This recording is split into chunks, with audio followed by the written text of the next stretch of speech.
experts said that this younger generation would be a lost generation. And boy, they were completely wrong. Young men are going in droves back to church. Church attendance is up all across the United States right now. So what we're seeing is a major shift. They are embracing God. You couldn't really just hide behind the pulpit. These were issues that we were facing that we'd never faced before, but we are building something to leave behind us that will make an impact on people we'll never meet this side of heaven. I think that's what making an impact truly is.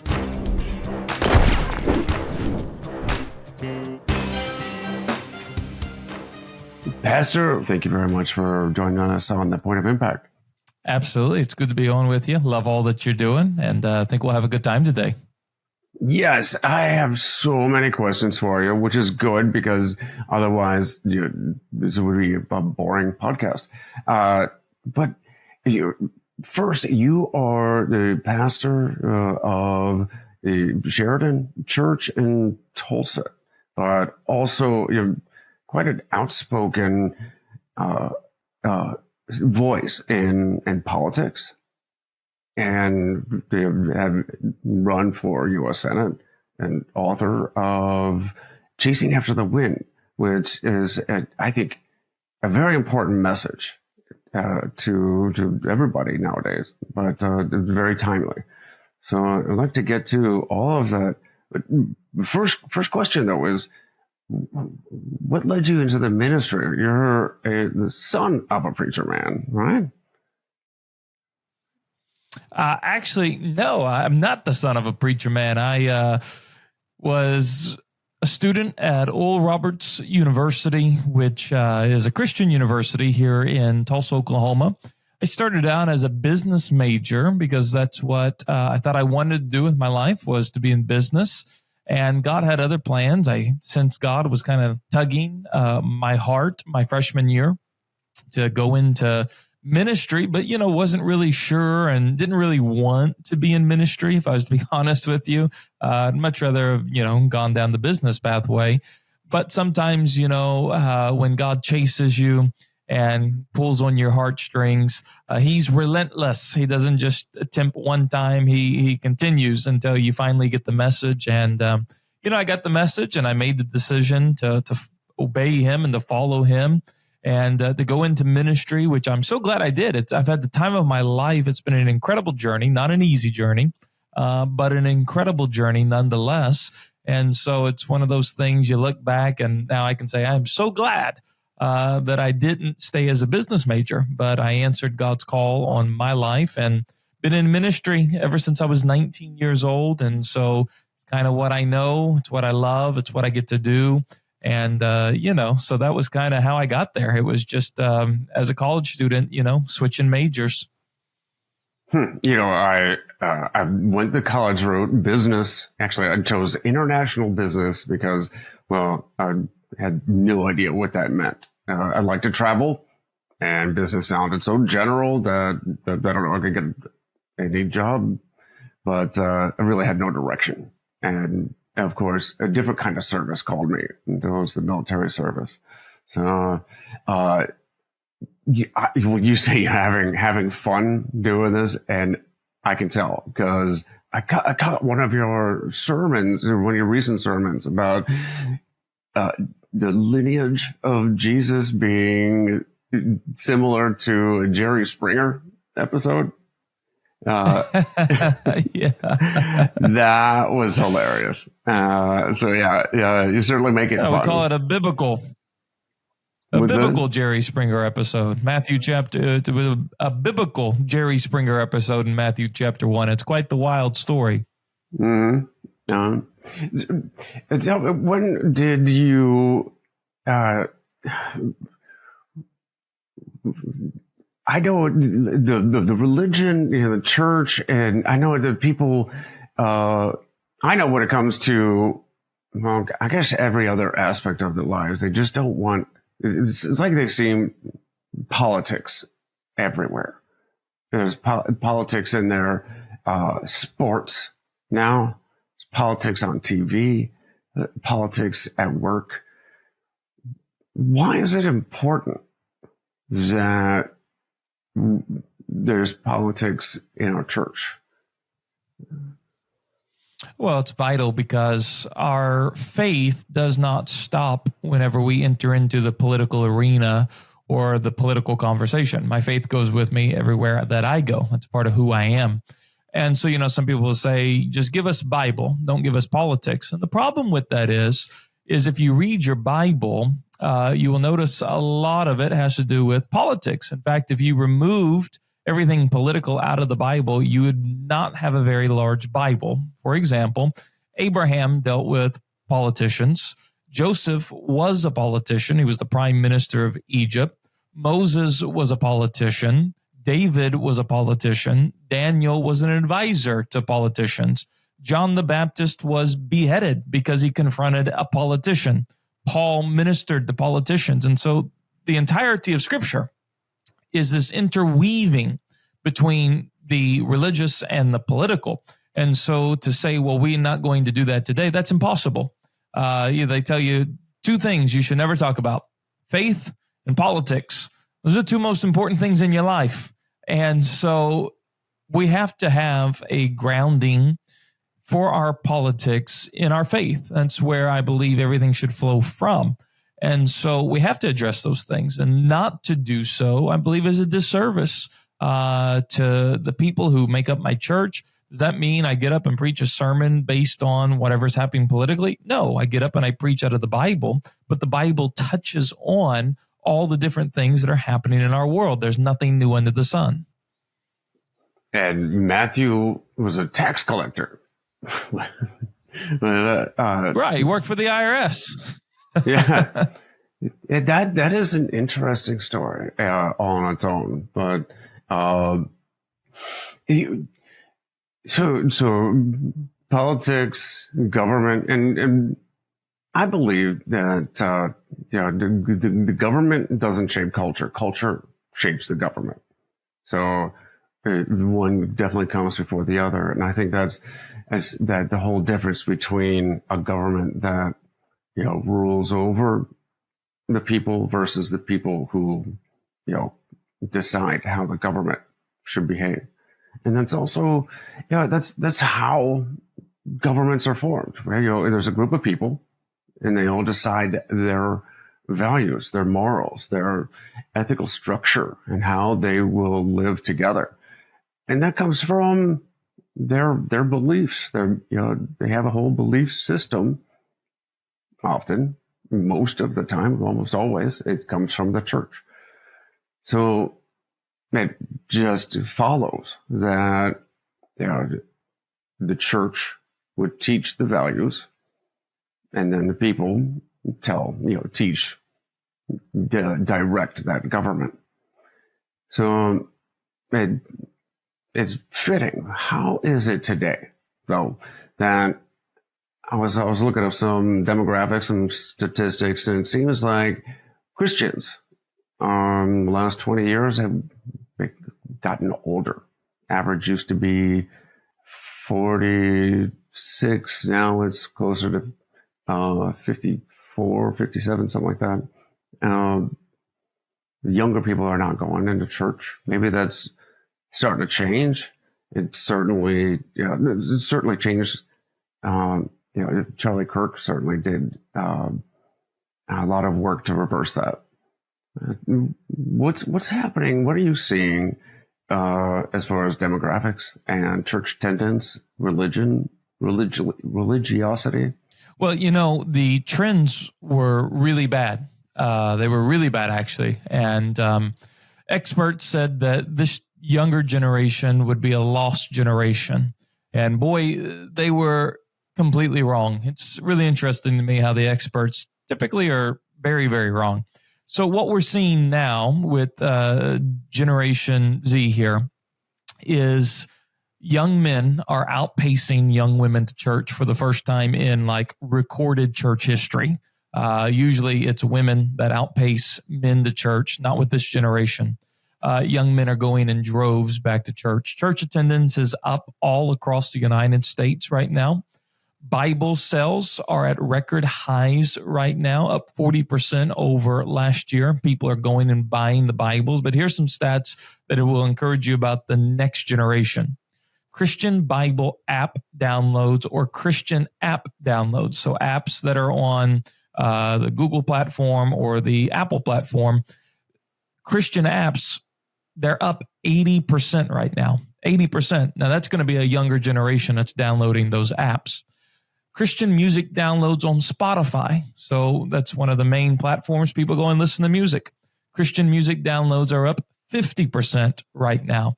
So what we're seeing is a major, major shift in regards to this younger generation. They are embracing God, the things of God. They are attending church.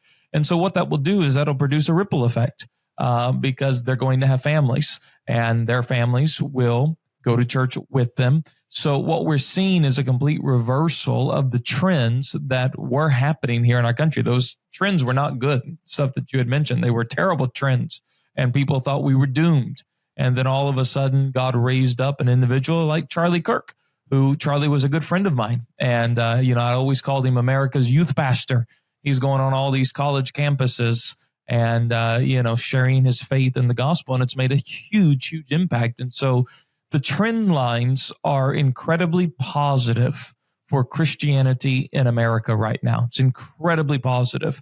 You speak globally, the church is exploding across the globe. It's always been the concern was the church was declining in America. Well, that is not the case any longer, which means we're going to see some great results of all these decisions for Christ. Like I said, church attendance is record high right now. Good things are happening in our country. You, a few years ago, started the Pastors for Trump and started organizing church leaders around the country to support Donald Trump. Donald Trump, historically, throughout his life, has not been a model Christian. In fact, he's got some very public indiscretions. Have you seen after?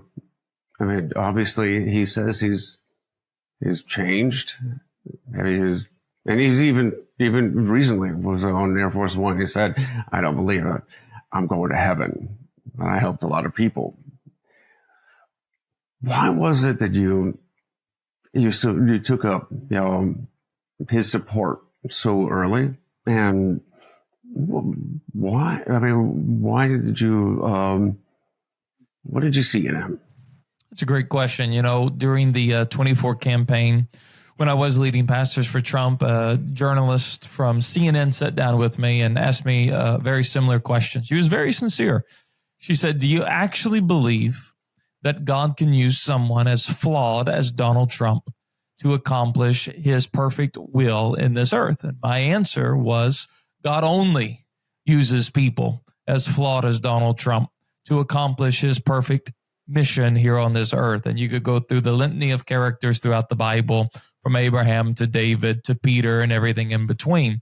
So with President Trump, he is a believer in the Lord Jesus Christ. That I can promise you. I know that to be a fact, as well as his children. And so President Trump had a life-changing moment in Butler, Pennsylvania, whenever he'll be the first to tell you that God spared his life, and he believes that God spared his life for a divine purpose. He really believes he's a man on a mission.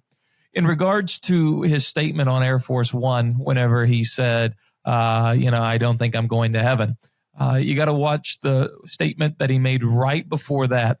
He smiled at the reporters and he said, "I'm being cute. I don't think I'm going to be making it to heaven." He was joking, and President Trump is a jokester. He knows that he could end all the wars in the world, and that wouldn't be enough to get him to heaven. He knows that. He was joking about because he doesn't get any credit here on the media side. Whenever he ends a war, he gets no credit at all. So he literally said the words, "I'm being cute," with his classic Trump grin, and then made that statement. And the media obviously took it out of proportion and ran with it and all that. But I can tell you, Donald Trump is a believer. He loves the Lord. That's why he surrounds himself with pastors. That's why he started the White House Faith Office, which is brand new. And so does that mean that Donald Trump is a perfect saint? No, he is not. But neither am I. And I'm a pastor. So, it's one of those things we're all growing. Perfection is not the goal. Progression is the goal. And I believe that he is progressing in his walk with the Lord. What are some of the biggest challenges we all are facing right now? Well, I think the rise of radical Islam in the United States of America, coupled with their partner, communism. The thing that I don't think people want to say because of our political correct culture is that Islam and Western civilization are incompatible. They have irreconcilable value systems, the West and Islam. And unfortunately, Islam has partnered with communism to bring about a radical shift in our country among the younger generation. And we see the fruit of that with the election of Mandami in New York City. And so Islam is on the rise.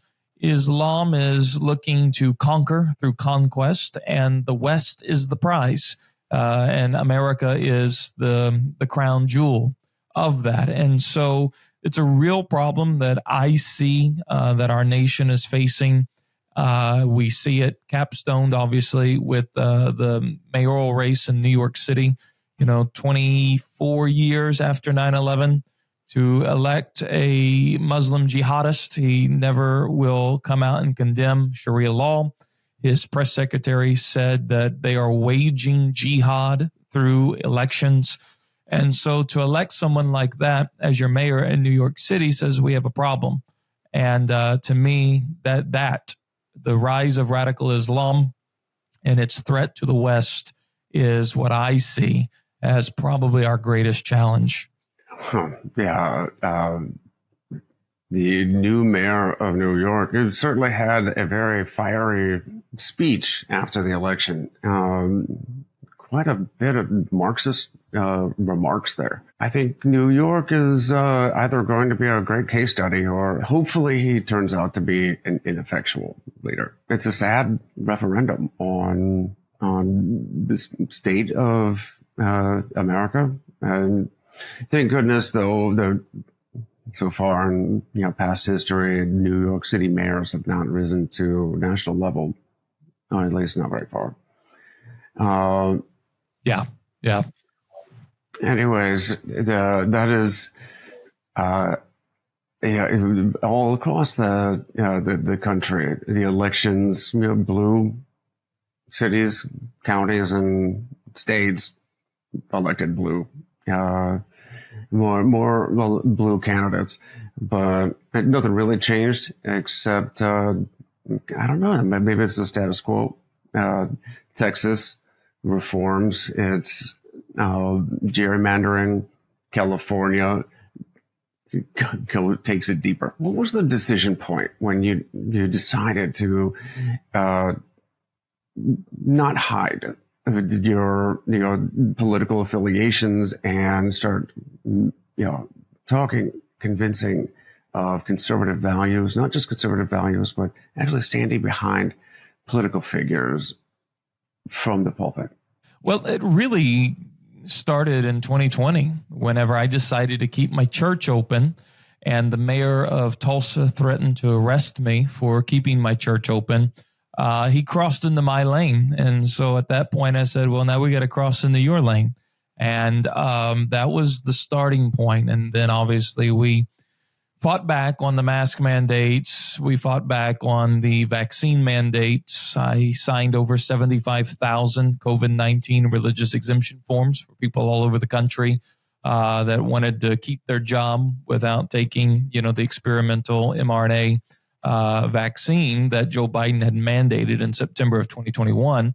So it was really, though, COVID. It was during that point that, you couldn't really just hide behind the pulpit.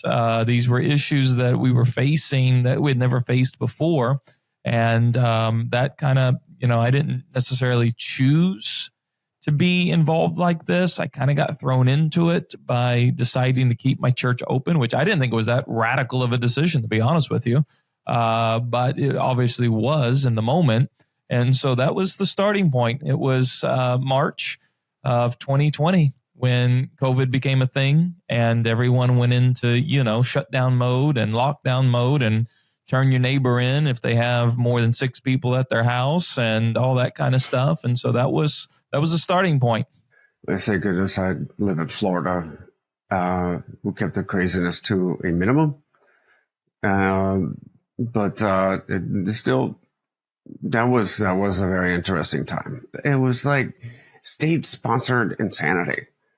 It was almost as though we'd given up our own free will to some very counterproductive, counterintuitive restrictions all across the board.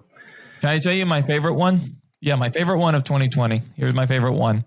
You could go into the restaurant, and when you entered into the restaurant, you had to wear the mask because, that's where the disease would spread. But once you got to your table, then you could take the mask off because COVID didn't spread inside the restaurant, only in the lobby area. Right. That was my favorite. That was my favorite. Like, well, this makes a lot of sense. But it was just a wild time, man. It was wild. The trash bags around pizza boxes from the delivery boy, the pizza delivery. Yeah. I went to Hawaii. Oh, man, it was 2022, and an Uber driver had a plastic sheet just hanging between the front and back seats. What is that? It wasn't even like a real partition, and it was flopping in the air conditioning. Anyways, yeah, there was some pretty hilarious stuff. Also, funny and sad. You're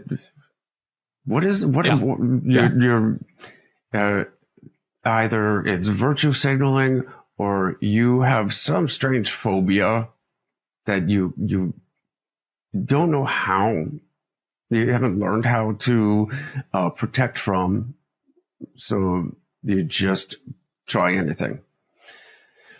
What about I think virtue signaling was the main cast of characters. I think most people were virtue signalers. There were obviously those that truly did have a fear, and they still have it today. I mean, it's 2025. I'll see people at the airport still wearing a mask. Sometimes I'll even see people driving their car by themselves. It's 2025, and they're wearing a mask. And I'm just like, what in the world is wrong with you? It's 2025. But I think most people you could classify under, they were virtue signaling. They just wanted to fit in with the masses, or what we could call the dumb masses. They wanted to fit in. And so they would just virtue signal because they didn't want the scrutiny of, well, you're killing grandma and grandpa because you refuse to wear your mask. And so it was easier to conform than it was to do what was right. And that's sad for our society. Most people would rather conform to doing something they know is ridiculous. Like, you look like an absolute moron doing what you're doing, yet you'll conform to that so you do not get scrutinized for standing out. That's a sad state in a culture. Yeah, politicians double masking, literally wearing like a black one over a white one that's smaller, so you can see that they're wearing two. And then, of course, just pull it under your chin so that you can talk to the reporter and not be muffled. The wicked cousin to the virtue signaling. The next couple steps down that chain of insanity is the political violence. Younger generations, they had this sense of, like you said, the lost generation. And maybe they were. Maybe we're seeking out better solutions now, but there's still these factions, right, where we're polarized, and there's political violence, And they're doing it because instead of being, a, a nation unified by the fact that we are neighbors. We're neighbors, and we all want the best for everybody, our community. We just have different ways of going about it. To you're my enemy, and anything you say is violence. Your words are violence. So I need to meet violence with violence. How did we get to this point? How do we reverse it? And maybe this is a great lead into your book. And what do you see there? How do we fix it? Yeah, it's sad, isn't it? Because one faction in our country has resorted to violence. Their arguments have failed. Wokeism has been rejected by and large. And so those movements of BLM or whatever you want to call it, those movements, as quickly as they rose, they also fell. And so because of that, they're not able to convince people via, argument, logic, whatever the case may be. And those that are out there persuading people, say Charlie Kirk, well, since you cannot combat him on a logical, persuasive effort, well, then the end game result is you got to remove him because his argument is so much stronger than yours. And so if you can't beat them verbally, then obviously the left has shown we will try to kill you physically. And that's sad. That's very unfortunate. I think solution-wise to that is, one, not saying this is a both-sided issue, that political violence is on both sides. No, it's not. This is a very lopsided, one-sided issue. This is not MAGA Republicans going and assassinating, the Bernie Sanders or the AOCs of the world. That's not happening. It's a different-sided issue. So I think you have to first call that out for what it is. Secondly, I think we have to realize that those who are committing the political violence, they're a minority. They get all the attention, they get all the coverage because of the atrocities that they're committing, but they are a minority. And so recognizing, all right, there are way more sane individuals like us than there are the crazy ones. And I think that also helps as well. But you have to deal with the crazy ones. And part of that may be, mental health needing to actually really be treated because you've got people, like I say, if you don't know whether you're a guy or a girl, you have a serious mental health problem. And we've seen that. Trans violence is unbelievably high. Why is that? Because they have a serious mental health issue. They're totally miserable in and of themselves. And so their misery, they are taking it out through violence upon other people. So you have to address it. Don't skirt around it. Don't be politically correct. Oh, they found themselves. These are heroes. They're not heroes. They're mentally ill. They need, and us celebrating them is not helping them. They're miserable. Their suicide rates are unbelievably high. Their mass shooting rates are unbelievably high. So you have to just address it and call it for what it is. No more political correctness. Help out these people that really do need help. And I think that is part of solving this very big problem. Well, there's, of course, the crazies, the crazies get clicks and views, and nobody wants to watch the sane, sober guy.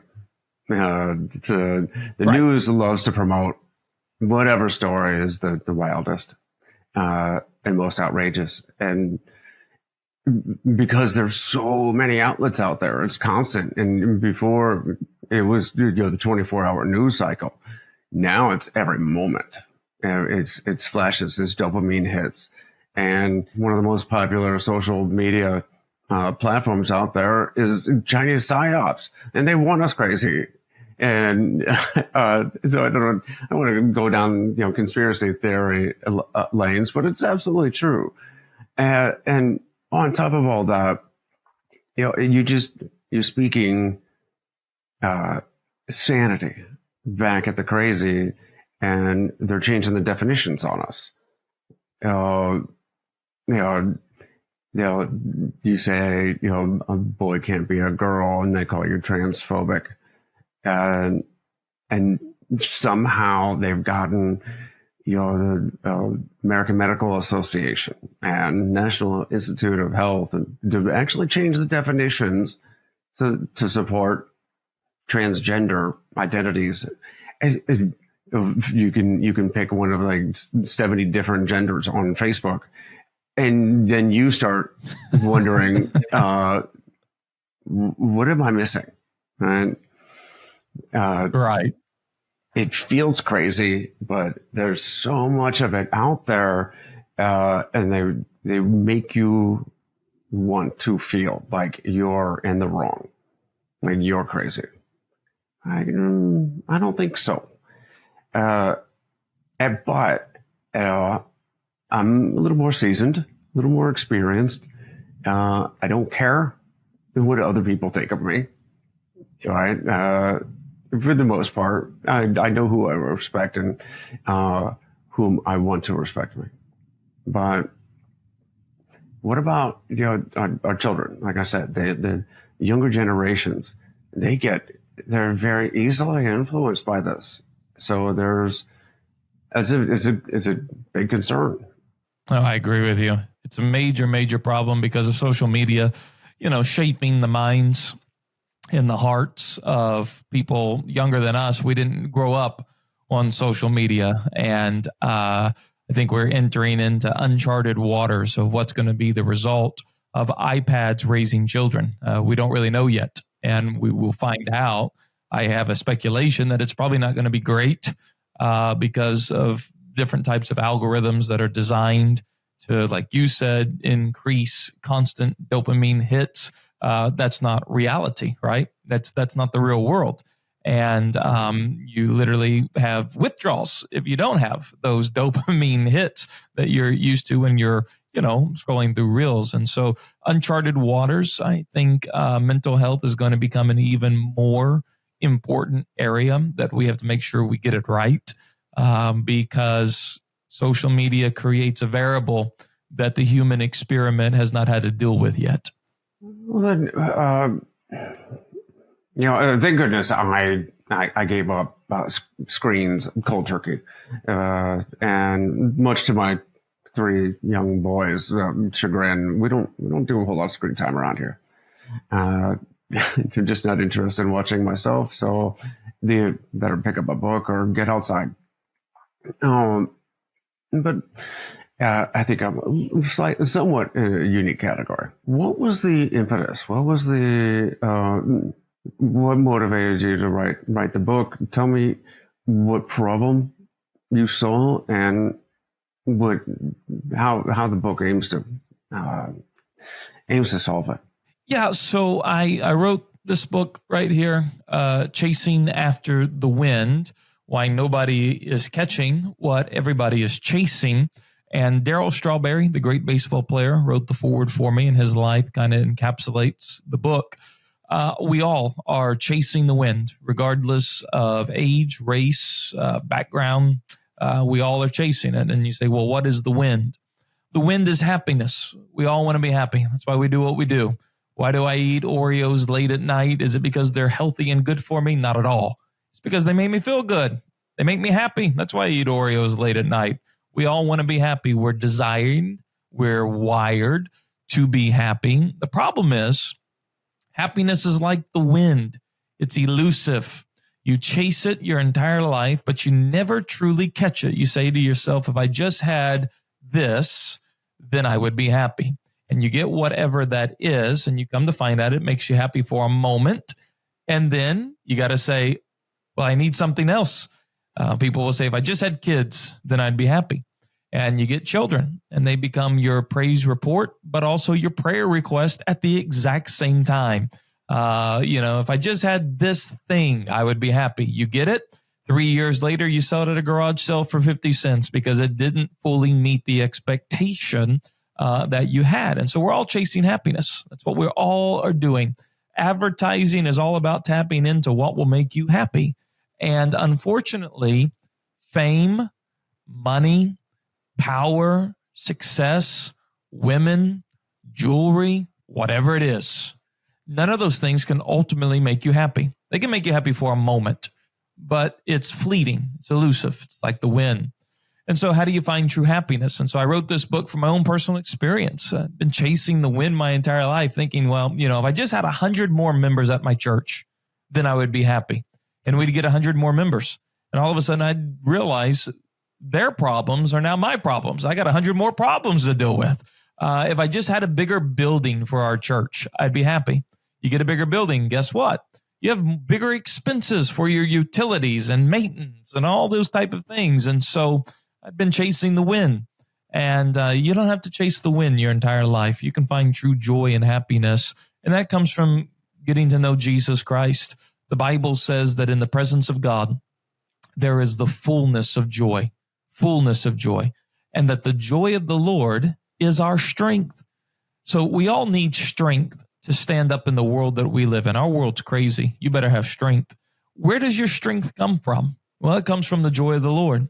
Where do you experience the joy of the Lord? In his presence. And so Coach Lou Holtz, I think, put it best when he said, if you want to be happy for an hour, go eat a steak. If you want to be happy for a day, go play around the golf. If you want to be happy for a week, go on a cruise. But if you want to be happy for a lifetime, you got to get to know Jesus. And so that's what this book is all about. I get very practical. How can you be happy in a very unhappy world? How to hear God's voice, how to forgive, how to overcome anxiety and depression. The book is very, very practical. We're getting great reviews. And it's just one of those things when you set out to write a book, you don't understand necessarily the undertaking you're starting at the beginning. But it was such a great experience. And like I said, just blessed by all the reviews that we get of people saying, this has been a game changer for me because I've been chasing the wind my entire life and never truly satisfied. And so it's been very encouraging. It seems like a perfect explanation between the difference of pleasure versus happiness. And there's a state of being versus a sensory or a state of feeling. We can derive pleasure from buying stuff or certain activities, doing things. But happiness is more of a state of mind, and it comes from, comes best with, finding God in grace and practice, right? Something that always stuck with me from Ben Shapiro is talking about prayer. And you don't pray because you have faith. You pray to have faith. And it's a practice. It comes through repetition. You're not instinctively born with it, and it doesn't just come. You got to work at it. So I really do appreciate that, and want to know what's next. Are you gonna run again for office? Are you going to? It's a great question. Right now, I have no intention of running. I had the time of my life doing it the first time. I've learned also to never say never because you truly do not know. But as of right now, I'm really enjoying life. I'm writing books. My second book is getting ready to be announced. And so I enjoy writing. I enjoy preaching. I enjoy going to basketball games because I have some free time to do that and hanging out with my boys and my girls and my kids. And so life is good right now for me.